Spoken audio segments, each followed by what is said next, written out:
Bienvenue sur Africa 24 dans cette nouvelle édition du Morning News. Voici les titres de l'actualité. Prise de parole du président gabonais Ali Bongo Ondimba devant le Parlement. Un discours inédit en 5 ans prononcé devant les députés et les sénateurs et retransmis en direct par les médias nationaux. Nouvel accord de financement signé entre le Togo et Exim Bank of India. 40 millions de dollars ont été débloqués pour l'électrification de 350 localités qui bénéficieront de systèmes solaires photovoltaïques. Et le footballeur international sénégalais Sadio Mané accueilli en héros à Bambali, sa ville natale.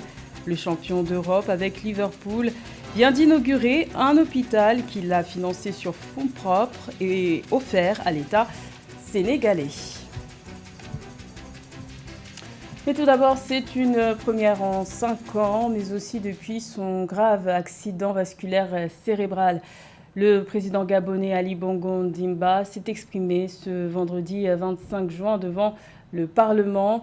S'adressant aux représentants du peuple, le chef de l'État est revenu sur les acquis démocratiques, notamment sur l'importance de garantir la sécurité, la paix, la liberté et l'égalité entre Gabonais.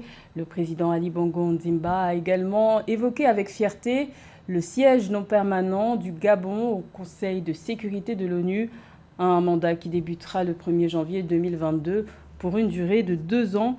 Écoutons un extrait de son discours.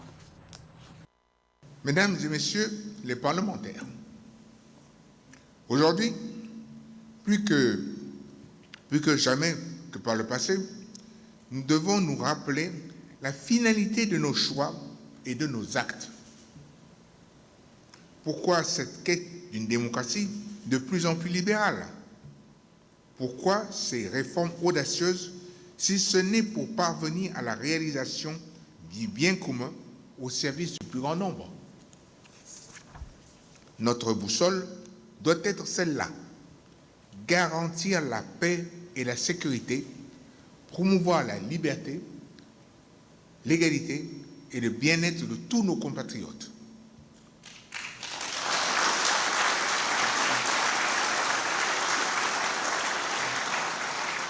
La sécurité est la première des libertés. La sécurité résulte de la paix.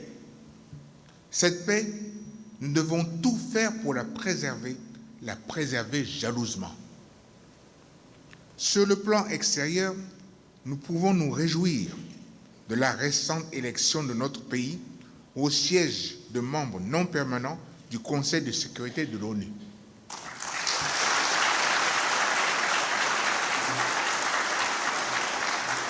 Également dans l'actualité, au Sénégal, des projets de modification de la législation créent des tensions à l'Assemblée nationale.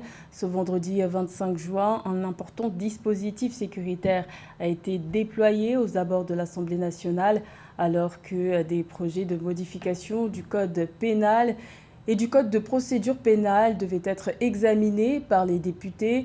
L'opposition dénonce ces textes qu'elle juge liberticides concernant le droit à manifester. Le M2D, qui soutient l'opposant Ousmane Sonko, a d'ailleurs lancé un appel à manifester pour contester ces projets. De son côté, la majorité assure qu'il s'agit simplement de renforcer l'arsenal législatif dans la lutte contre le terrorisme. Le président camerounais Paul Biya a reçu en audience le 23 juin l'homme d'affaires nigérian Aliko Dangote.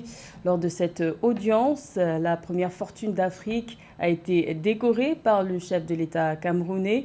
Le cimentier Aliko Dangote a également annoncé de nouveaux investissements au Cameroun. Plus de détails dans ce reportage de Viviane Baoken. Porte-parole de la dynamique du président Paul Biya d'insuffler un climat des affaires prospère au Cameroun, le milliardaire nigérian Aliko Dangote, première fortune d'Afrique, envisage au Cameroun de réduire le prix du ciment en multipliant les investissements dans ce secteur stratégique. Il a également annoncé à la sortie de son audience ce mercredi 23 juin ses prochains investissements dans le gaz et le pétrole au Cameroun. L'un des sujets de notre discussion concerne l'investissement continu de l'entreprise Dangote au Cameroun. Nous sommes basés ici au Cameroun depuis quelques années, comme vous le savez, et nous allons continuer d'investir dans plusieurs autres secteurs, autres que le ciment, tels que le secteur pétrolier et le secteur gazier. Dans l'ensemble, c'était une discussion très intéressante. Porté par un management local conduit par le directeur camerounais Bertrand Bouk, qui a permis au groupe Dangote d'avoir de très bons résultats au Cameroun et en zone CEMAC, le fondateur du groupe Dangote et le président Paul Biya ont échangé sur la très bonne amélioration du climat des affaires et les facilités liées aux mesures incitatives accordées aux investisseurs, des mesures qui ont permis à la cimenterie Dangote de renforcer son leadership sur le marché camerounais. When we first came into Cameroon, we started our work and then we had very big issues. Lorsque nous nous sommes installés au Cameroun, nous étions confrontés à d'énormes difficultés à cause de certaines personnes qui ont essayé de nous bloquer. Mais le président de la République et son cabinet nous ont soutenus et se sont rassurés que nous continuions notre travail. Mais le travail a été mis aux arrêts pour plus d'1 an. Le président nous a vraiment apporté tout son soutien et c'est une occasion pour nous de le remercier pour toutes ses faveurs à notre égard. And this has encouraged us to now think of doing much more to pay back for all the favors that they've done to us. Le groupe Dangote Holding, regroupant une dizaine d'entreprises dans l'industrie, l'agro-industrie, le pétrole et le gaz, est la plus grosse capitalisation boursière de la Nigeria Stock Exchange. En 2022, le groupe ambitionne d'atteindre les 30 milliards de dollars. Le renforcement de son investissement au Cameroun traduit la réussite du président Paul Biya de faire du Cameroun une véritable terre d'investissement pour les acteurs majeurs du continent. 40 millions de dollars, soit 22 milliards de francs CFA, c'est le montant de l'accord de financement signé entre le Togo et la banque Exim Bank of India. Ces fonds devraient permettre d'électrifier 350 localités par des systèmes solaires photovoltaïques au Togo. Ce projet devrait contribuer à l'amélioration des conditions de vie des populations rurales vivant dans les localités isolées. Samantha Saberou Saboubanga. Exim Bank of India et le Togo ont signé ce 23 juin 2021 une convention de financement visant à débloquer 40 millions de dollars, soit environ 22 milliards de francs CFA pour l'électrification de 350 localités par système solaire photovoltaïque, augmentant ainsi les engagements de l'institution financière en faveur des énergies au Togo. Il s'agit de la 3e ligne de crédit de la Banque indienne pour booster l'électrification dans ce pays d'Afrique de l'Ouest. Le Togo a reçu un montant de près de 22 milliards de francs CFA, un montant de la part d'une banque indienne pour financer l'électrification dans certaines localités, notamment du Togo. Je pense que c'est une idée intéressante. Le projet vise à électrifier au moins 350 localités. Je pense que c'est un projet assez ambitieux de la part du Togo est tout à fait faisable si bien évidemment le projet suit son cours et qu'il met en place des éléments essentiels pour mettre en place un projet. Je pense que le projet pourra aboutir d'une certaine manière. Les fonds permettront d'installer 2000 systèmes d'irrigation solaire et d'électrifier 500 écoles. Aussi l'installation de 500 systèmes de pompage solaire pour l'adduction en eau potable et de 12 000 lampadaires solaires. Rappelons que cette signature d'accord intervenue au lendemain de l'inauguration de la centrale solaire de Blita s'inscrit en droit ligne avec l'ambition des autorités togolaises de rendre accessible l'énergie à l'horizon 2030. Au-delà de ça, je pense que le projet du Togo d'électrifier la plupart des localités à l'horizon 2030 est un projet assez ambitieux. Je pense que c'est un projet assez faisable si toutefois le Togo continue à récolter des fonds afin de pouvoir investir notamment dans des barrages hydroélectriques afin vraiment de pouvoir être autosuffisant en énergie, si je peux me permettre. Pour le gouvernement togolais, l'accès à l'énergie domestique constitue un catalyseur et un accélérateur du développement des villes et villages qui en bénéficient. 10 ans après la chute du président Mouammar Kadhafi, l'économie libyenne tourne au ralenti. Elle va même jusqu'à être dans un état de léthargie dans certains secteurs. C'est notamment le cas des matières premières comme le cuivre, longtemps considéré comme baromètre du marché. La production de cuivre est aujourd'hui menacée à Tripoli, un sujet de la rédaction. Les matières premières souffrent de la crise libyenne. Le métal rouge particulièrement, le cuivre, qui enchaînait pourtant des records depuis la fin de l'année 2010, a été victime de l'instabilité qui a frappé le marché libyen. L'art du cuivre est désormais menacé à Tripoli. Les artisans abandonnent leur commerce en raison de frais de location trop élevés. Une situation qui inquiète Mokhtar Al-Naïsi, artisan nostalgique du temps d'avant.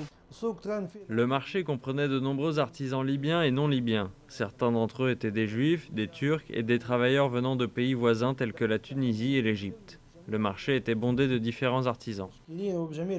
La baisse de la fréquentation touristique due au conflit entre factions rivales a poussé de nombreux commerçants à mettre la clé sous la porte. Mais contrairement à de nombreux artisans, Mokhtar Al-Naïsi est toujours attaché au métier hérité de ses aïeux. Il compte bien le transmettre à ses enfants afin qu'ils perpétuent ce savoir-faire dans la vieille ville de Tripoli.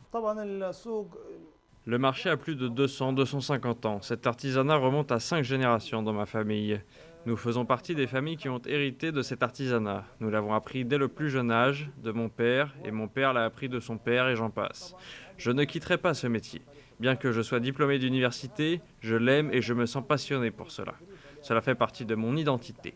Je vais donc essayer de l'enseigner à mes enfants et aux jeunes prêts à l'apprendre. Malgré le cours des métaux volatiles, le cuivre fait partie des matières premières cotées en bourse. Un métal non ferreux tellement prisé qu'il alimente les trafics. En décembre 2020, plus de 6000 mètres de fils électriques ont été vandalisés en 2 jours dans plusieurs régions du pays à cause du cuivre qu'ils contenaient.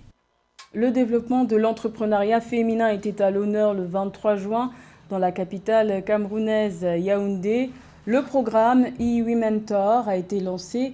Cette initiative a pour objectif d'assurer le mentorat physique et digital des femmes dans tous les secteurs économiques du continent. Plus de détails avec Marie-Colette Baba-Sagana.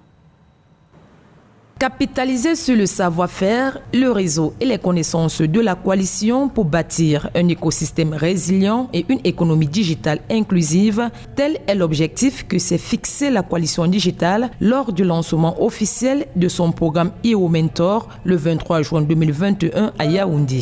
Dans sa version digitale, physique et digitale du Womentor, ce programme panafricain s'appuie sur la plateforme en ligne Womentor Academy et permettra à terme d'accroître la représentativité des femmes dans tous les secteurs économiques et créer la nouvelle génération de leaders et dirigeantes féminines africaines.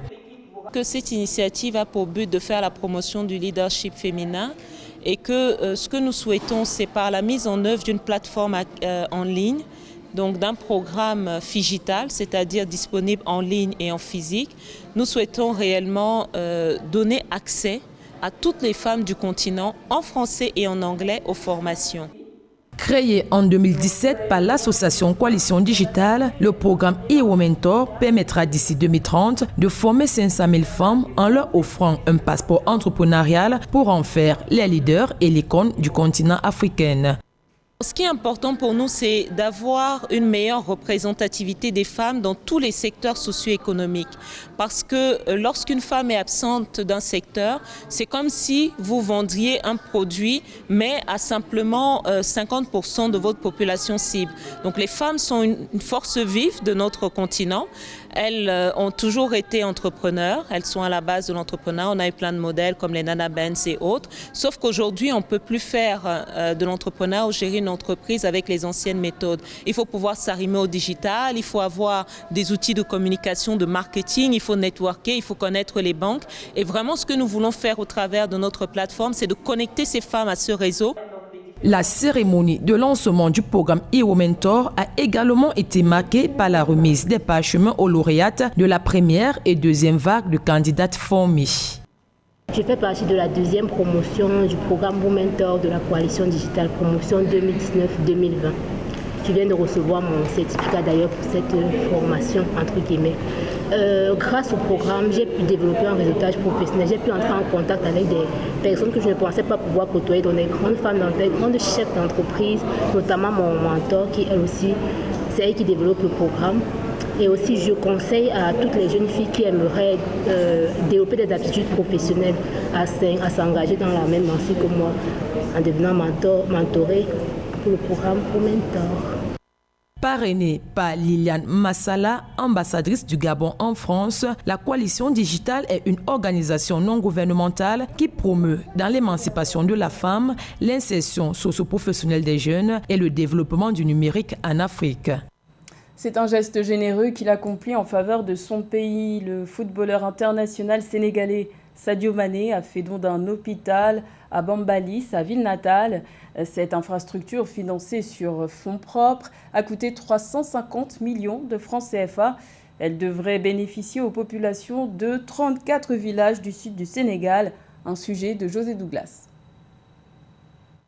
Il a déjà offert un lycée ainsi qu'un stade. L'international sénégalais a inauguré le dimanche 20 juin un hôpital à Bambali, son village natal, où on le surnomme le petit Sadio. Et il n'a pas oublié ses origines, d'où il vient, la terre sur laquelle il a fait ses premiers pas.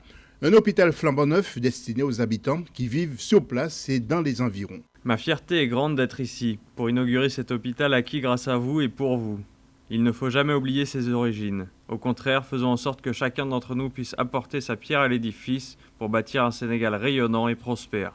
C'est ce qui motive mes actions pour Bambali, mon village qui m'a vu naître et grandir. Bambali, un village de 2000 habitants, plusieurs personnalités étaient présentes et notamment les membres du ministère de la Santé du Sénégal. Cet hôpital qui a coûté 350 millions de francs CFA servira aux habitants de Bambali, mais aussi ceux de Sédiou, l'hôpital de Bambali dont la construction a démarré en 2019 et cette infrastructure a été financée sur les fonds propres du joueur qu'il a offert gracieusement à l'État pour les populations des 34 villages de cette localité du sud du Sénégal. Ce projet est important pour l'État du Sénégal qui veut le désenclavement technique et territorial avec des services techniques forts.